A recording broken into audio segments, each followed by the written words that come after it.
the Asian Arowana, said to be the world's most expensive fish. In today's video, I want to talk about why that might be the case and why it's probably illegal for you to own one. I get it. If they're so illegal, why do I have 3 of them? Well, to put it simply, I'm from Canada. I know that makes no sense, so let me explain it further. About 49% of my audience, you guys that watch my videos, is American. 6% watch Canadian. Why is that relevant? Well, I've said it many times in the past that keeping Asian Arowana in the United States is illegal. Now, even though so many of you watch it, I want to make sure that's the case because I'm clearly setting an example with a lot of the tanks that I have. But so many give me feedback like, I was to my local fish store the other day and I saw an Asian Arowana and it was only $100. So let me make something abundantly clear and point out a few facts here. 1, if that truly was an Asian Arowana, 1, it wouldn't cost $100. They cost thousands of dollars in most cases, even the absolute cheapest costing hundreds of dollars. If your local fish store in the United States is selling Asian Arowana, 3 things will happen to them. 1, their store will be closed down for trading in endangered wildlife.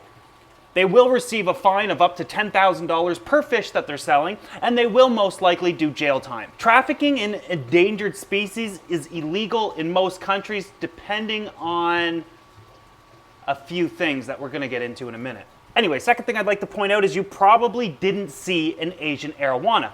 You probably saw one of their cousins. Maybe it was the silver Arowana or the black Arowana, both from South America. Both similar to these guys in appearance, or perhaps you've seen the Jardini, which is the closest looking Arowana to an Asian Arowana that is legal to keep and doesn't cost as much, but boy are they mean. Anyways, there's a ton of different Arowanas. The Asian Arowana is the one that you can't have in the United States, unless, of course, you are a zoo or a public aquarium of some sort that has the permits to keep such fish. Which, by the way, if you ever see an Asian Arowana in a public aquarium in the United States or a zoo of some sort, chances are that is a fish that's probably been compensated from illegal activities. Oh man, the catfish are getting so big. More on them in a future video.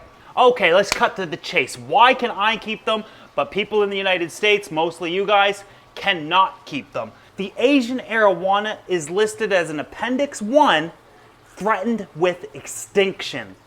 Basically, it's a highly endangered species. This is being listed with CITES. CITES, or CITES, stands for Convention of International Trade in Endangered Species of Wild Fauna and Flora. Now, CITES is basically an international agreement between governments. And the purpose is to ensure the international trade of animals and specimens does not actually threaten their survival. So essentially, it's an organization that everybody agrees that these certain animals and plants and specimens are either endangered, threatened, or extinct, or threatened with extinction, and we need to protect them. Now, of course, every government and every country will have like its own little allowances and almost like loopholes. For example, in the United States, you do have the United States Endangered Species Act. But if you are keeping some of these endangered species for scientific or educational purposes, I believe they are, and you have specific permits to do so, you can keep them. But in the case of the Asian Arowana, it would have to come from a CITES certified farm. But because of the Endangered Species Act of the United States, the Asian Arowana is protected by it and you will not be able to keep one.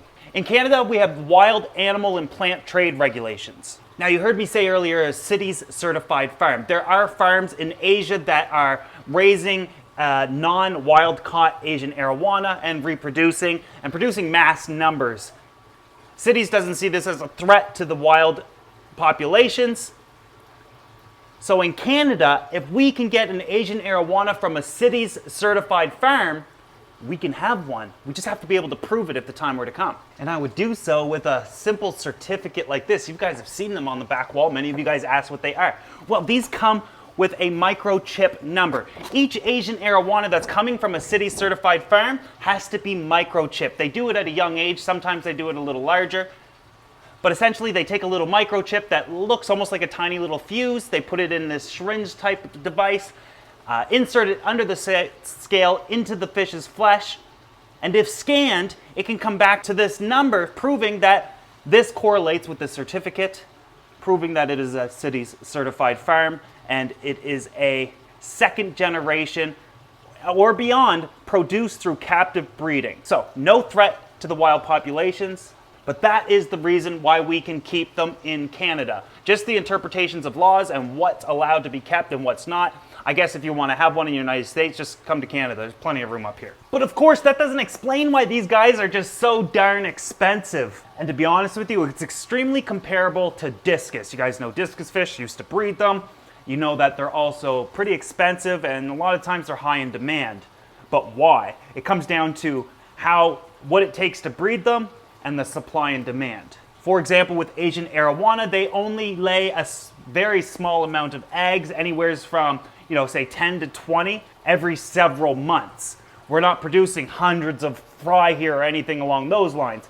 Plus, they typically need to be done in massive ponds. So not only do we need a massive amount of area and they're only breeding by small amounts, it could potentially take years till you get a breeding size. Imagine that type of investment. It would cost you thousands of dollars, thousands upon thousands just to get started. Then you have that demand. Supply and demand is everything, isn't it? Lots of people want it, but only a little amount of it. Raise the prices to maximize profits, essentially. But why the demand? Well, in Asian cultures, they believe the Asian Arowana is the reincarnation of the dragon. Brings wealth, good luck, fortune, prosperity, you name it. In my opinion, they're just absolutely beautiful fish. Some of their colors, their deep coloration, they're just a majestic swimmer. Their scales do look like a dragon scale, just armor plating.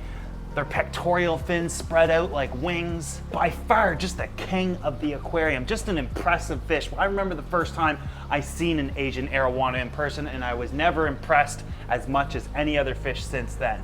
It's one thing to see them on video and whatnot. I can assure you it's an entirely different experience to see them in person. And I don't mean those beat up things that you see in the zoos. You're probably wondering, what does an Asian Arowana actually cost? Well, there's several different variations and species of the Arowana. There's the green, the high back, the gold, the crossback, the reds, and there's so many other new variations coming out.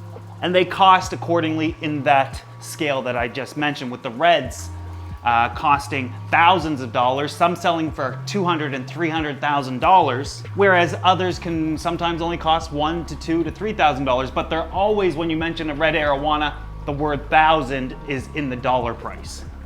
Then you get into blue-based crossbacks,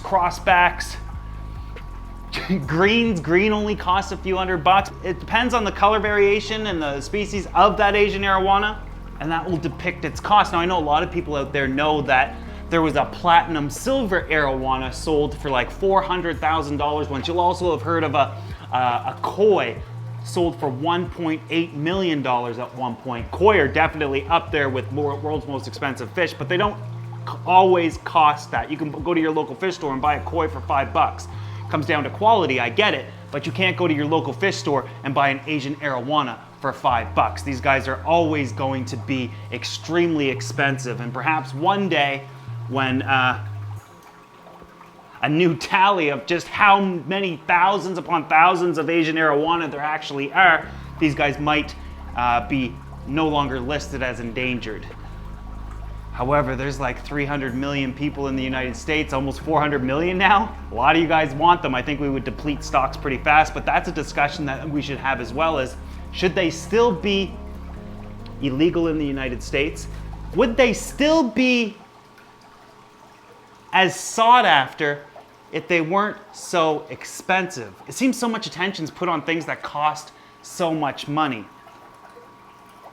What do you guys think? Would an Asian Arowana still be a highly sought after fish if it didn't cost so much? Something to think about. Let me know in the comment section below.